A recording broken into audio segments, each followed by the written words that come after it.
welcome back to my channel Simply with Viji. நம்ம சேனல்ல என்ன ரெசிபி பார்க்க போறோம்னா சூப்பர் எம்மியான தலப்பாக்கட்டி மட்டன் பிரியாணி ரெசிபி தான் பார்க்க போறோம். நானே ஓன் பிரியாணி மசாலா மேக் பண்ணிருக்கேன் இந்த திண்டுக்கல் தலப்பாக்கட்டி பிரியாணி. ஸோ இது எப்படி பண்ணலான்றதை வீடியோக்குள்ள போய் பார்க்கலாம். Let's go into the video. So இந்த திண்டுக்கல் தலப்பாக்கட்டி பிரியாணி செய்யறதுக்கு என்னென்ன பொருள் வேணும்னு பார்த்துடலாம். ஸோ பிரியாணி மசாலா அரைக்கிறதுக்காக ஒரு ஸ்பூன் அளவுக்கு தனியா, பட்டை, ஒரு 5 கிராம்பு, ஒரு பே லீஃப், ஸ்டார் அனிஸ் அண்ட் கல்பாசி, ஒரு ஜாவித்ரி, பிளாக் கார்டமம், நார்மல் ஏலக்காய், ஒரு ஸ்பூன் cumin சீட்ஸ், சீரகம் ஒரு ஸ்பூனு, சோம்பு ஒரு ஸ்பூன், மிளகு ஒரு 1/2 ஸ்பூன் எடுத்து வச்சுருக்கேன். இது எல்லாத்தையும் நம்ம நல்லா நைஸாக கிரைண்ட் பண்ணி எடுத்து வச்சுக்கலாம். இதுதான் பிரியாணி போட போகிற மசாலா எடுத்து வச்சுருக்கேன். ஒரு கப்பு 12 ஆனியன்ஸ், ஸ்மால் ஆனியன்ஸ் வச்சுருக்கேன். பெருசுனால நான் ஒரு 15 வச்சுருக்கேன். நீங்கள் சின்னதாக இருந்துச்சுன்னா ஒரு 20 போட்டுக்கோங்க. அண்ட் க்ரீன் சில்லி ஒரு 5 வச்சுருக்கேன். ஜிஞ்சர் கார்லிக் ரெண்டுமே ஈக்குவல் ப்ரொப்போர்ஷனில் வச்சுருக்கேன். இதுவும் வந்து கிரைண்ட் பண்ணி ஒரு பேஸ்ட் ரெடி பண்ணிக்கலாம். ஃப்ரெஷ்லி வாஷ்ட் மின்ட் அண்ட் கொத்தமல்லி கொஞ்சம், ஒரு சின்ன ஆனியன் கட் பண்ணி வச்சுருக்கேன், அண்ட் ஒரு சின்ன தக்காளி ஒன்று, அண்ட் லெமன், மஞ்சத்தூள், உப்பு. பிரியாணி ரைஸ் வந்து இதில் ஒரு 3 கப் எடுத்து வச்சுருக்கேன். இது ஒரு தடவை வாஷ் பண்ணி சோக் பண்ணிடலாம் 20 மினிட்ஸ்க்கு. அண்ட் ஆயில், இது வந்து 1 kg அளவுக்கு மட்டன் நல்லா வாஷ் பண்ணி எடுத்து வச்சுருக்கேன். இதில் கொஞ்சமாக ஆயில் விட்டுட்டு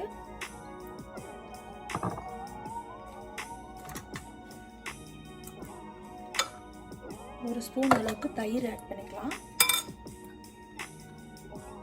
கொஞ்சமாக மஞ்சள் பொடி, உப்பு, ஒரு சின்ன ஸ்பூன் அளவுக்கு ஜிஞ்சர் கார்லிக் பேஸ்ட் எல்லாத்தையும் போட்டு மிக்ஸ் பண்ணி, இதில் தண்ணி எதுவும் விட போகிறதில்ல, மட்டன்லேயே தண்ணி விடும்.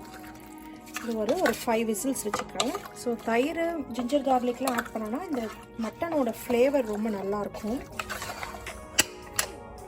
ஸோ இது ஒரு 5 விசில் வச்சுக்கலாம். இந்த மசாலாலாம் வந்து ஜாரில் போட்டு ஃபைனாக அரைச்சிக்கலாம். இது வந்து நான் இன்றைக்கி இந்த பாத்திரத்தில் தான் பண்ண போகிறேன். நீங்கள் குக்கரில் வேணுனாலும் பண்ணிக்கலாம். ஆயில் விட்டுட்டு 2 ஸ்பூன் அளவுக்கு கீ ஆட் பண்ணுறேன். அரைச்சி வச்சுருந்தோம்ல அந்த onion paste, onion, ginger garlic அதெல்லாம் வந்து ஆட் பண்ணிக்கலாம். இந்த ராஸ்மெல் போகிற வரைக்கும் வதக்கிக்கலாம். அதிலே வந்து நம்ம சாப் பண்ணி வச்சுருக்க ஆனியன்ஸ் கொஞ்சம் ஆட் பண்ணிக்கலாம். நிறைய போடணும்னு அவசியம் இல்லை, சும்மா கொஞ்சமாக ஆட் பண்ணிக்கோங்க. இதில் வந்து 1.5 ஸ்பூன் அளவுக்கு பிரியாணி மசாலா ஆட் பண்ணிக்கலாம். இந்த ஸ்டேஜில் நம்ம சாப் பண்ணி வச்சுருக்க டொமேட்டோஸ் ஆட் பண்ணிக்கலாம். கொஞ்சமாக மஞ்சள் பொடி, உப்பு கொஞ்சம் போட்டுட்டு இதை குக் பண்ணிடலாம். நல்லா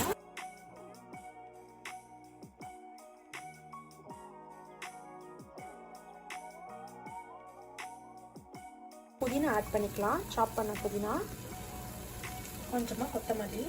இதில் ஒரு 1/2 கப் அளவுக்கு தயிர் ஆட் பண்ணிக்கலாம். இதில் கொஞ்சம் காரத்துக்கு plain ரெட் சில்லி பவுடர் போட்டுக்கலாம். ஆல்ரெடி நம்ம சில்லிஸ் ஆட் பண்ணியிருக்கோம், அதனால் பார்த்து ஆட் பண்ணிக்கோங்க காரம். அதனால் உப்பும் காரத்துக்கு தேவையான மிளகா பொடி ஆட் பண்ணிக்கோங்க. மட்டன் நல்லா குக் ஆகிடுச்சு. மட்டன்லாம் எடுத்து இந்த பிரியாணி பேஸ்ட்டை ஆட் பண்ணிக்கலாம்.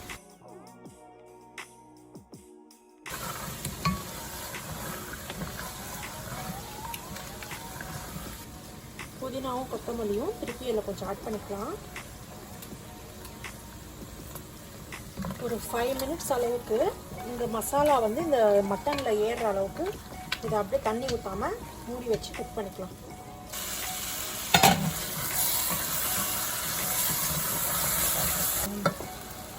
மட்டன் வேக வச்ச தண்ணியே இதில் கொஞ்சம் ஆட் பண்ணிக்கலாம். இது ஒரு கப் அளவு இருக்கும்.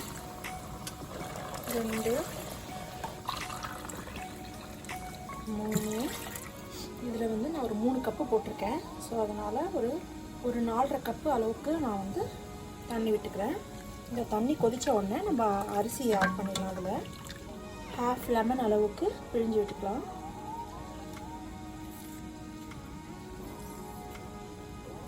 நல்லா கொதிச்சிச்சு. இப்போ நான் வந்து இன்றைக்கி சீரக சம்பா ரைஸ் நான் யூஸ் பண்ணல, என்கிட்ட இல்லை, பாஸ் பண்ணுறேன். பாஸ்மதி ரைஸ் தான் யூஸ் பண்ணுறேன். ஸோ அந்த ரைஸ் ஆட் பண்ணிக்கலாம் அந்த ஸ்டேஜில். இது நல்லா ஒரு 2 to 3 minutes கொதிக்கட்டும். அரிசியும் தண்ணியும் நல்லா கொதித்து வந்த பிறகு நம்ம மூடி வச்சு தம் போடலாம். அடியில் ஒரு கல் வச்சுட்டு, தோசைக்கல் வச்சுட்டு அதுக்கு மேலே வச்சுக்கலாம். இது நம்ம வந்து ஒரு 20 minutesக்கு தம்மில் வைக்கலாம். அதுலேயும் மின்ட்டும் கொத்தமல்லியும் புதினாவும் மேலே அப்படி தூவிட்டு க்ளோஸ் பண்ணி வச்சிடலாம் ஒரு 20 minutesக்கு.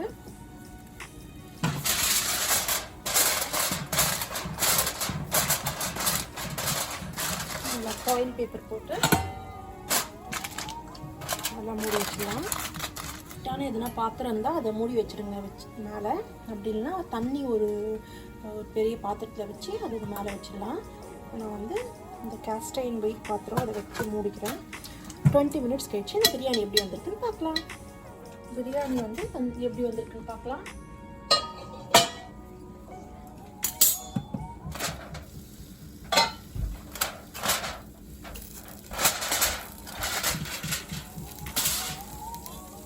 பார்த்தீங்கன்னா சூப்பராக தனித்தனியாக வந்திருக்கு.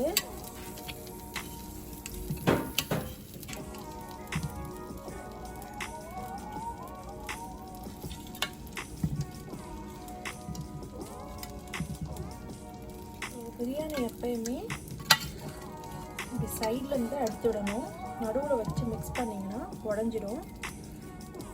பாருங்கள், சூப்பரான யம்மியான Thalappakatti mutton biryani is ready.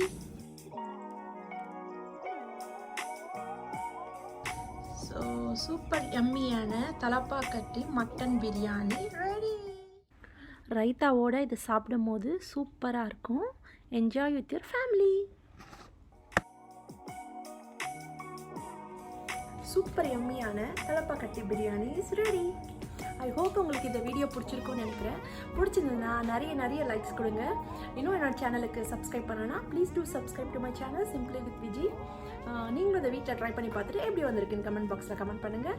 I see you guys in the next video. Until then, stay safe and be positive.